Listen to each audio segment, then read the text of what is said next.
मोदी जी का सामना कर पाएंगे, ये कोई मैटर नहीं है। मैं आपको रियलिटी बता दूं, अगर आपको बाकी न्यूज़ दिखानी है पब्लिक को, आप जेन्युइन पत्रकार हैं, जर्नलिस्ट हैं, तो उसके लिए मैं आपको बता दे रहा हूँ। आप ये मत लेके चलना ये विपक्ष है, इंडिया गठबंधन है, बीजेपी है, कांग्रेस है। मैं आपको रियलिटी बात बताऊंगा। अगर आपको अपने न्यूज़ पे दिखा सकते हैं पावर है तो आप मेरा इंटरव्यू लीजिए, वरना कोई फायदा नहीं। मैं आपको बता देना चाहता हूँ, ईवीएम का घोटाला और हैकिंग कई बार साबित किया जा चुका है, कोर्ट में भी उसको साबित किया जा चुका है।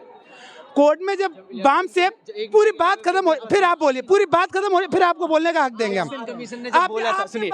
आपकी बात पूरी बात तो खत्म होने दो, बात खत्म होने दी, मैं बोल तो रहा हूँ, मैं आपके जवाब दूंगा, मैं आपका जवाब दूंगा, पूरी बात खत्म होने दी, मैं आपका जवाब दूंगा, आई प्रॉमिस यू।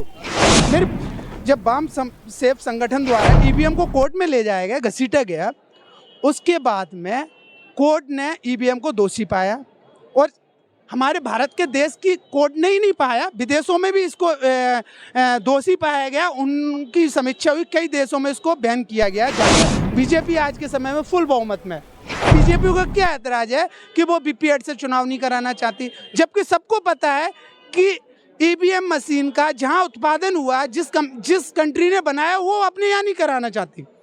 और भी अमेरिका, न्यूजीलैंड, इंग्लैंड, ब्रिटेन, सब जगह बैन किया जा चुका है, तो हमारे देश में लेकिन जितने भी राष्ट्राध्यक्ष हैं, जो बड़े बड़े चेहरे हैं, ये तो इस पे कोई सवाल उठा ही नहीं रहे हैं। देखिए, उनकी अपनी मजबूरियां हो सकती हैं, उनके अपने एजेंडे सेट हो सकते हैं, उनके अपने निजी फायदे हो सकते हैं।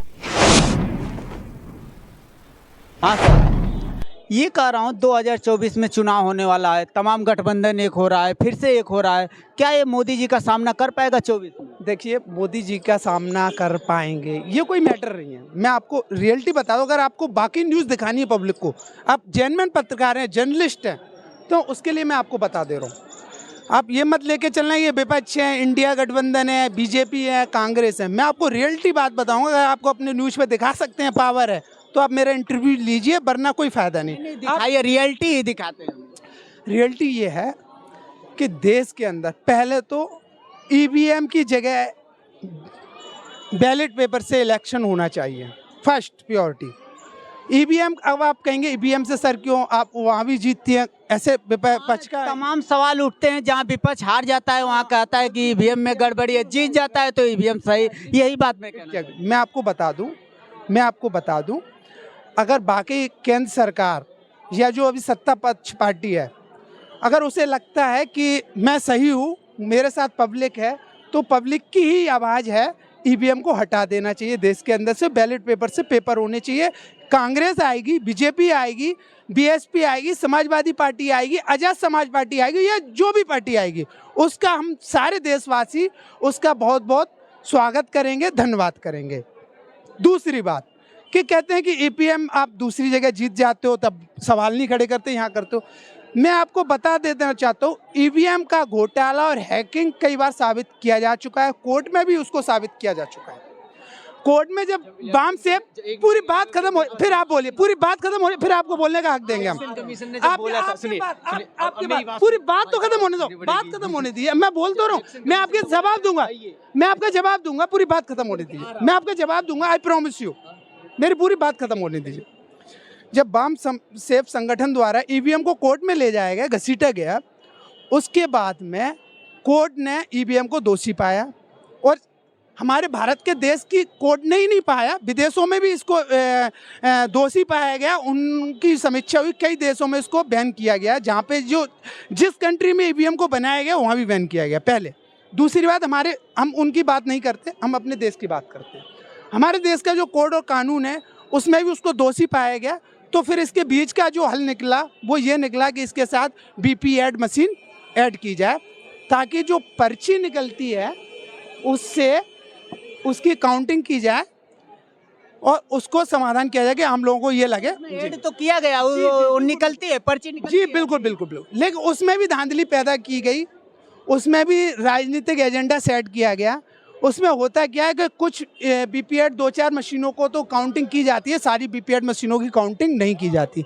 आप इस बात को कैसे साबित कर सकते हैं कि बाकी जो स्टार्टिंग की बीपीएड में हो सकता है 2-4 जो काउंटिंग की जाती है उनको छोड़ दिया जाए, और बाकी में अगर धांधली सेट की जाए, बाकी को हैकिंग की जाए, तो आप कैसे वेरीफाई करेंगे? मैं ये चाहता हूँ, देश के नागरिक ये चाहते हैं, भारत देश ये चाहता है कि जो चुनाव प्रणाली है किसी भी समाज या धर्म की विचारधारा से आधारित हो, पर वो स्वतंत्र और निष्पक्ष हो। इसमें किसी पार्टी का कोई योगदान नहीं। अब बीपीएड पे इलेक्शन होता है देश के अंदर, तो वो सभी के लिए मान्य होगा, चाहे बीजेपी हो, कांग्रेस हो, सपा हो, आज़ाद समाज पार्टी हो, या समाजवादी पार्टी हो, या कोई भी थर्ड फोर्थ फिफ्थ जिस लाइन में जो भी पार्टी, छोटा संगठन हो बड़ा संगठन हो, सबके लिए लागू होगा। तो इसमें किसी को ऐतराज़ नहीं होना चाहिए। बीजेपी आज के समय में फुल बहुमत में है। बीजेपी को क्या ऐतराज़ है कि वो बीपीएड से चुनाव नहीं कराना चाहती, जबकि सबको पता है कि ईवीएम मशीन का जहां उत्पादन हुआ, जिस कंट्री ने बनाया, वो अपने यहाँ नहीं कराना चाहती। और भी अमेरिका, न्यूजीलैंड, इंग्लैंड, ब्रिटेन सब जगह बैन किया जा चुका है, तो हमारे देश में इसको बैन क्यों नहीं किया जा रहा? आप इस बात को कह रहे हैं, आपकी बात रोक रहा हूं, लेकिन जितने भी ये राष्ट्राध्यक्ष हैं, जो बड़े बड़े चेहरे हैं, ये तो इस पे कोई सवाल उठा ही नहीं रहे हैं। देखिए, उनकी अपनी मजबूरियां हो सकती हैं, उनके अपने एजेंडे सेट हो सकते हैं, उनके अपने निजी फायदे हो सकते हैं, लेकिन हम लोगों को देखना है, हमारे देश के लोगों को देखना भी होगा, समझना भी होगा। क्या आप 100 साल पीछे ही जीना चाहते हैं? क्या आप दुनिया के गुलाम बन के रहना चाहते हैं? क्या आप नहीं चाहते कि मेड इन इंडिया हो? क्या आप नहीं चाहते हर प्रोडक्ट पे मेड इन इंडिया हो, हमारा देश सशक्त हो, हम पावरफुल हो?